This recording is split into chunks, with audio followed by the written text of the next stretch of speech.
If you enjoy my work, please subscribe and like. Also, check out my Patreon for early access, patron bonuses, and stay sparkly. Foul is Fair, Chapter 38, Return of the King. Even indoors, the effect on the season was obvious.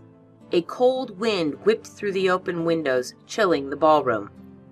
The near-tangible light that had suffused everything faded, replaced by a more natural moonlight, and after a few moments, a light fog rolled all the way into the ballroom. Megan felt a moment of invigoration and could feel a pull from the throne under her.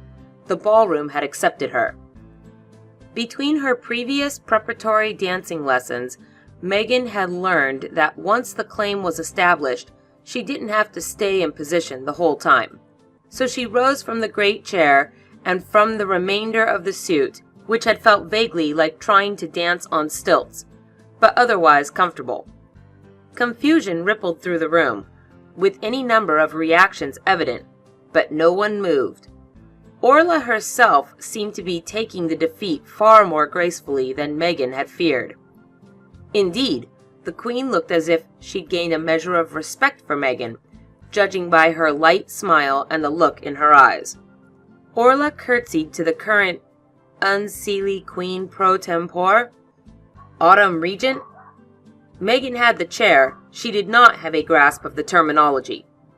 At any rate, the definitely a queen, who was no longer currently reigning, went to stand with her general, who was looking about. Megan looked around, too, noting some of the other changes in the room. The first and most obvious was Kasha. The satirist was grinning with every bit as much intensity as she'd glared before. The same intensity that had done a masterful job keeping the Queen from paying too much attention to the others before her. The next glance, as Megan stepped over, was for Red Riding Megan. For a moment, the twins stared at each other, before the Megan in the red cloak started to shift, the illusion falling away as she became much less obviously a she, and the androgynous form of Care took Red Riding Megan's place. The brownie awkwardly removed a makeshift amulet made from elements of a first aid kit and offered it to Megan. "Here's your blood back, Highness," Care muttered.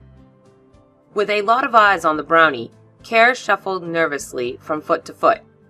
Care seemed about to say something else to Megan, mouth opening and closing. Then there was a glance to the Queen, looking apologetic and nervous, but still finding no words. Finally, Care looked at Lanny and flashed the little secret handshake the two of them had shared before. Waking up a little, Lanny returned the sign. Treaty and friendship acknowledged, but clearly still uncertain of anything beyond wanting desperately to be out of the spotlight, Care darted towards Maxwell to start tending to the leopard's wounds. Lonnie got a hug from Megan, not entirely dignified, but in Megan's mind, both necessary and somehow appropriate that the unseelie princess, whatever of the moment, be allowed her lapses in dignity even at the most obviously ceremonial moments. She looked around for Aisling and the Count, to find the crow, with the pixie on his back, had perched on one arm of the great chair. Aisling made a gesture to the seat, obviously suggesting Megan should get back to business. Megan paused long enough to give each of the leopards a quick scratch, then went back up the steps. Just as she was about to sit, an even colder wind went through the room, and the howling of the wind briefly sounded almost like fanfare. As the wind faded, a chocolatey smooth voice called from the doorway, "I do believe that's my chair." Megan blushed, looking around at all of the courts gathered around the room. She could still feel the great chair and its pull, but it was almost a relief to step aside, curtsying as formally as she could manage, and gesturing to the great chair, though she remained on the dais. Riacard's coal-black hair ran wild down his back, and ice-blue eyes shone inhumanely iridescent from his oddly angled face as he walked across the ballroom, winds carrying his whispers to Megan alone. "I'm certain your first royal decree was going to be to see me freed. With the surge in power from the changing of the season, I thought I'd handle that myself and save you the trouble. But thank you.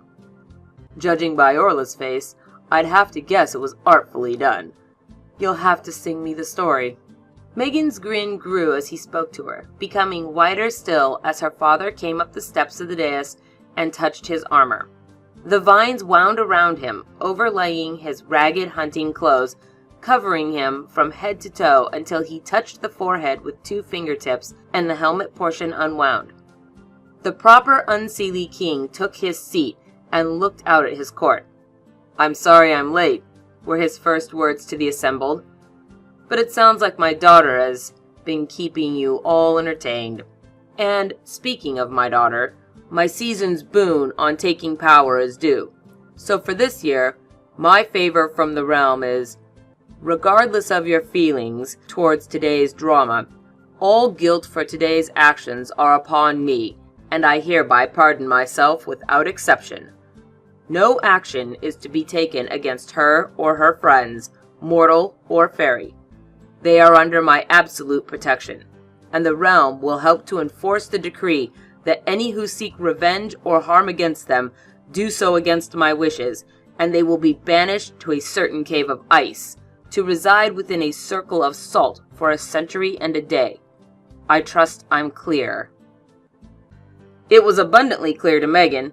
After all the risks she'd taken, the gesture was obviously not only one of her father's regard for her, but this way of paying any debt he owed before anyone sought to make him say he owed her one. At once, she both realized she had no intention of doing so, and that he'd have entirely respected it if that had been her first commentary to him. She was surprised, at first, how quickly that seemed to settle the matter in the court.